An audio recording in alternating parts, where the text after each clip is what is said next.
أعوذ بالله من الشيطان الرجيم. بسم الله الرحمن الرحيم. I welcome you all in the recorded session of electronic circuit design. Hopefully, you all are fine and having good health. In previous session, we are discussing about the special purpose driver, special purpose op amps, and the applications of instrument op amps. So, further we continue in the application. The instrumentation amplifier is normally used to measure small differential signal voltages that are superimposed on a common mod voltage, often much larger than the signal voltage. Applications include situations where a quantity is sensed by a remote device such as temperature or pressure sensitive transducer, and the resulting small electrical signal is over sent over a long line subject to electrical noise that produces common mode.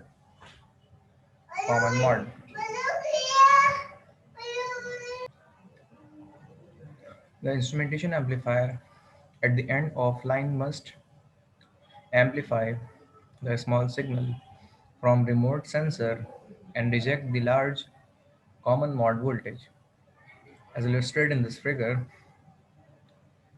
the small differential high frequency signal riding on a larger low frequency common mode signal from the side of an op amp that act as an instrumentation amplifier, by which you're referring to a different category of signal that is out of phase sine waves with high frequency differential signal from the side in point 1 and point 2 to the op amp, and the output signal produced at the side, that is amplified differential signal, no common mode signal. Illustration of the rejection of large common mode voltages and the amplification of small signal voltages by an instrumentation amplifier. Now, a specific instrumentation amplifier, as you can see in this figure, now you can now you have a basic idea of how an instrumentation amplifier works. Let's look at a specific device, a representative device, the AD622, that a particular op amp, and especially we call it instrumentation amplifier. So, where IC pin number are given for reference for connection purpose, this instrumentation amplifier is based on the design using three op amp that was shown in the below mentioned figure. Particularly in this figure, you can see there are the input signals, that inverting and a non-inverting signals providing in pin number 2 and 3, and the RG particular resistance of the A1 A2 is providing from the side of RG1 and RG2, as we already seen in this figure, the A1 A2 op amps and A3 op amp. Similar thing have been shown in this figure. The biasing voltage was positive volt and negative at the pin number 7 and 4 respectively connected at this level. The reference signal would be provided at 5 volt, 5 pin number 5, and the output signal would be produced at pin number 6 from this instant. Some of the features of the AD622 are as follows. The voltage gain can be adjusted from 2 to 1000 with an external resistor RG. There is a unity gain with no external resistor. The input impedance is 10 giga ohm, which is very enormous in amount of magnitude because of the higher value of input impedance.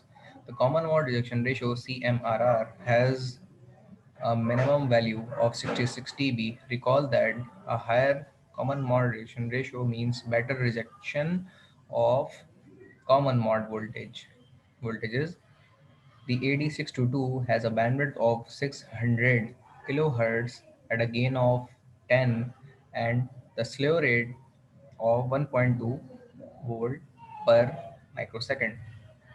Now, setting of voltage gain we are discussing for the AD622, an external resistor must be used to achieve a voltage gain greater than unity as indicated in figure 14-5 resistor. RG is connected between the RG terminals pin 1 and 8. No resistor is required for unity. RG is selected for the desired gain based on the following formula. Okay, further we are discussing about recall that the higher common mode junction ratio means the better rejection of common mode voltages. The AD622 has a bandwidth of 800 kilohertz at the gain of 10, the slew rate of 1.2 volt per microsecond. Now moving towards further section, the setting of voltage gain for the AD622, an external resistor must be used to achieve a voltage gain greater than unity. As indicated above at below mentioned figure, resistor RG is connected between the RG terminal pin 1 and 8. No resistor is required for unity. RG is selected for the design gain based on the following formula: RG equal to 50.5 kilo ohm over KB minus 1. Notice that this formula is same as equation 14-2 that is we discussed in above sections for 3 op-amp configuration with an external RG where the internal resistor R1 and R2 are each 25.25 kilo ohm. Now in this figure you can see particularly RG is connected by 1 and A terminal shortly by the RG resistor, that is A1 and A2 op-amps particularly, and the whole circuitry would be same. Gain versus frequency we are ignoring further this section. We are not in the mood to discuss this section. Further, the important aspect that is also a crucial aspect and topic in the instrument amplifier, that noise effect in instrumentation amplifier application, that various type of transducers are used to sense temperature, strain, pressure and other parameters in many types of applications. Instrumentation amplifier are generally used to process the small voltages produced by a transducer and often are used in noisy industrial environments where continuously a noise is produced from the machinery for further cyclic processes and include in the op-amp circuitry. So we have to eliminate and we have to expel that particular noise from our that op-amp. We are long cables connected transducer output to the amplifier inputs. Noise in the form of common mode signals picked up from external sources can be minimized but not totally eliminated by using coaxial cable, in which the differential signal wires are surrounded by a metal mesh sheeting. It's a shield layer of the cable called shield.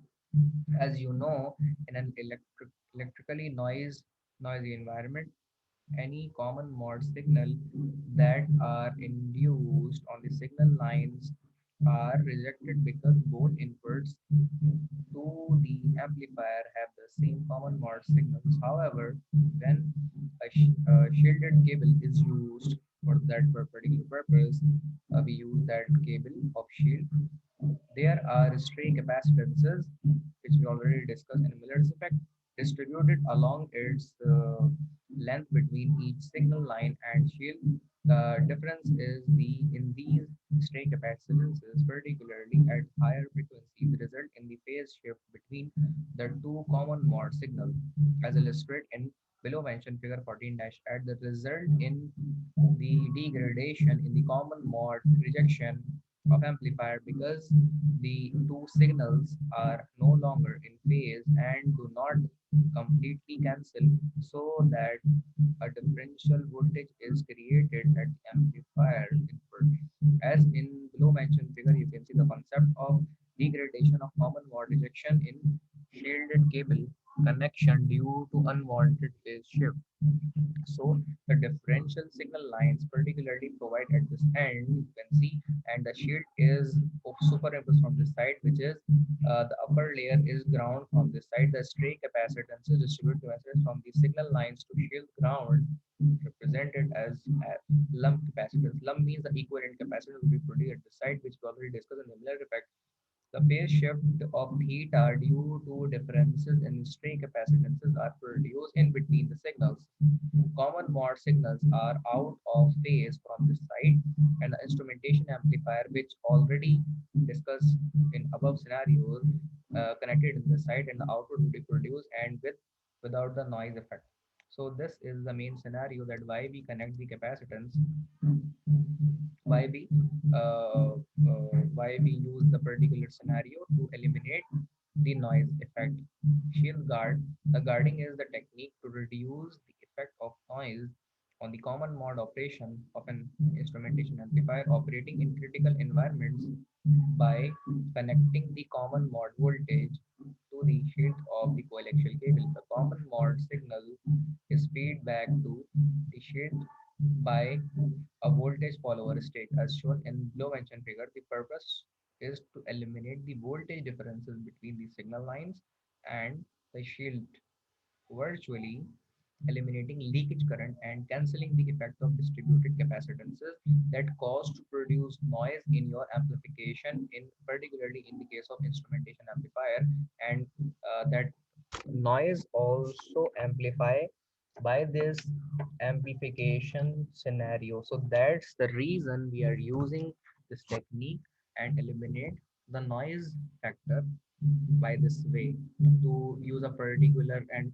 proper way of shield cables. This is to be coincident that the common mode voltage are same in both lines. So we're moving towards the side to voltage follower circuitry to eliminate the noise from the side, and the stray effect of capacitance with capacitance is effectively cancelled by the scenario to use a voltage follower op-amp circuit. Then the voltage follower is a low impedance source that drives the common mode signal onto the shield of amp to eliminate the voltage difference between the signal lines and the shield.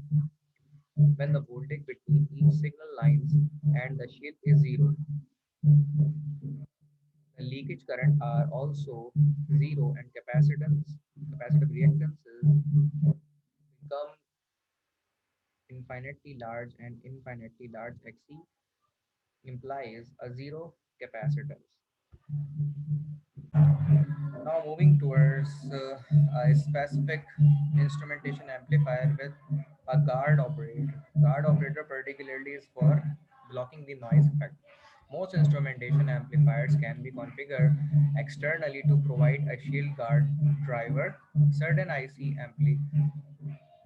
amplifiers, however, provide an internally generated guard output that is intended for very critical environments, because of the environmental effect, to the sunny environment, the too much wet environment. So due to these kind of effects, the noise would be included. So particularly we use the guard effect in our instrument for our instrumentation amplifier. An example of AD522 as shown in this figure 14-10, which is a precision IC instrumentation amplifier designed for application requiring high accuracy under worst case operating conditions and with very small signals. The pin labeled data guard is the shield guard output. In this figure, you can see the differential input provided from this side into cables. The shield cable is grounded from the side as a data guard. So, by this scenario, the noise cannot be included in our amplification technique. The data lines would be provided from this side and this side to the A1, A2 amplifiers, op amps, and the same scenario would be discussed already in previous sessions.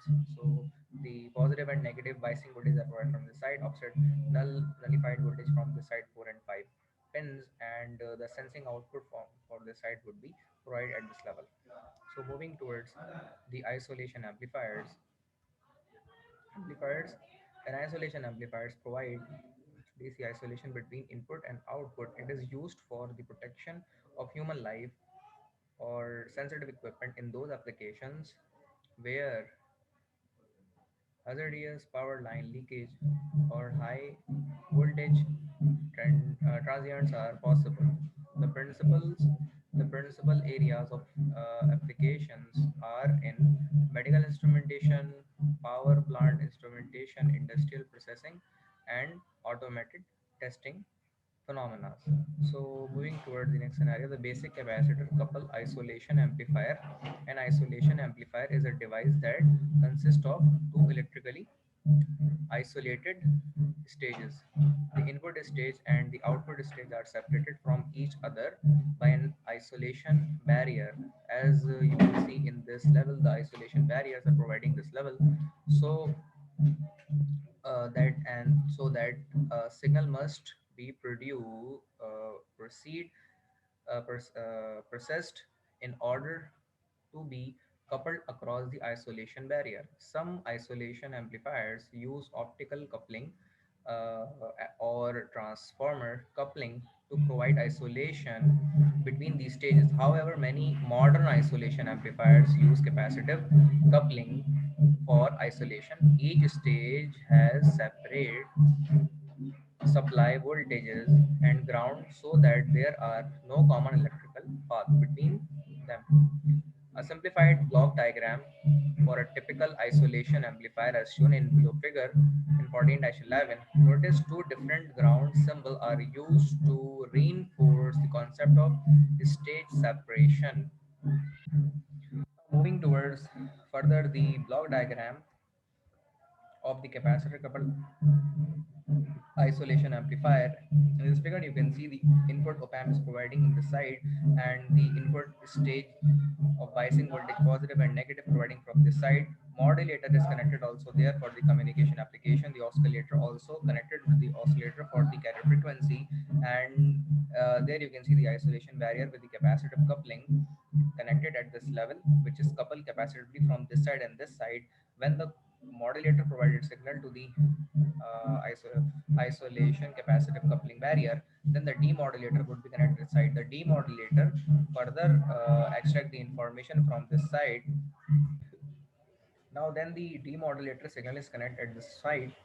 The demodulator is the particular block which can separate the higher frequency oscillatory or modulating frequency from this block or this process, and the information would be extracted to the op amp to amplify the signal. Particularly the biasing voltage is positive negative at the output stage will be connected to this level. It's a complete package. You can see the capacitive coupled isolation amplifier. In this side, the information would be collect at this side, the output information would be collect from this level. Particularly, the input stage consists of an amplifier oscillator. So moving towards the inward stage consists of an amplifier, the oscillator, and the modulator. The modulation is the process of allowing a signal containing information to modify a characteristic of another signal, such as amplitude, frequency, or pulse.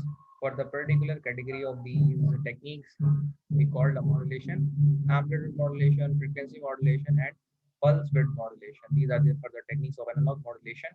So that the information in the first signal is also contained in the second. You can see information first to contain, second is in stage wise. In this case, the modulator use a high frequency square wave oscillator to modify the original signal.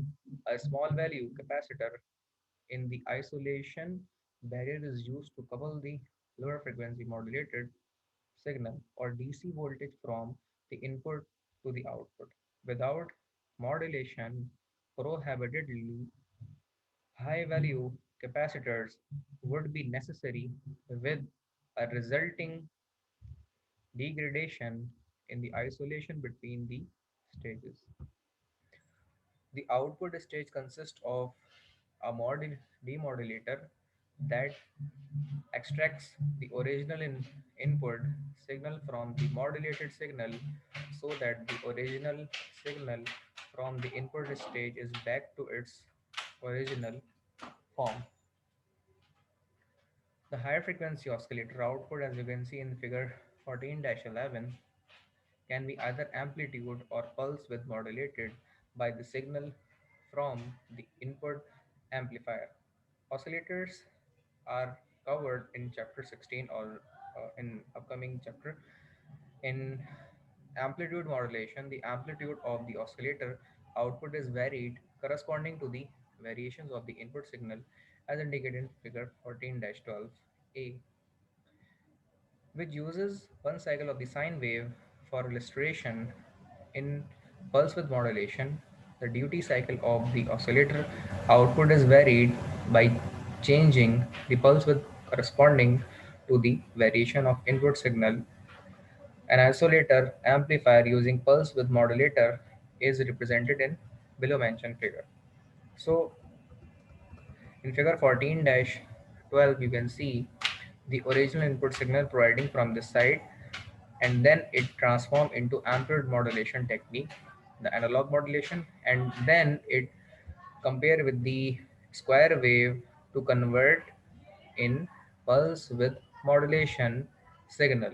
Pulse width modulation signal means when the frequency covered the frequency signal covered the higher amplitude of frequency, the width of pulse would be increased in magnitude, and when it reduces with the amplitude, the magnitude of the pulse width would be reduced. And in this middle point, you can see there is a slightly very limited magnitude in the this point. And when the amplitude is increased negatively, again increase with the amplitude, the width of the pulse would also be increased in this way. This is the maximum amplitude negative side. The width of pulse would be maximum in width. You can see in this signal. This is pulse with modulated signal. Providing at this side, the pulse width modulation would be happened here, as I can told you in this figure. As per the scenario, input stage from this side, the capacitive isolation barrier is connected in this side. The output stage would be formed and as a demodulator, and again your original signal would be extract from this side. So this is the way that how to reduce, eliminate the noise from the amplification. Although it uses a relatively complex process internally, the isolation amplifier is still just an amplifier and is simple to use. When separate DC supply voltage and an input signal are applied, an amplified output signal is the result. The isolation function itself is an unseen process. Further, till now, the process would be, and at this level, a transformer couple isolation, you can see in this figure already seen. uh, the topic would be end at this stage, and we discuss further section in other way round of the session.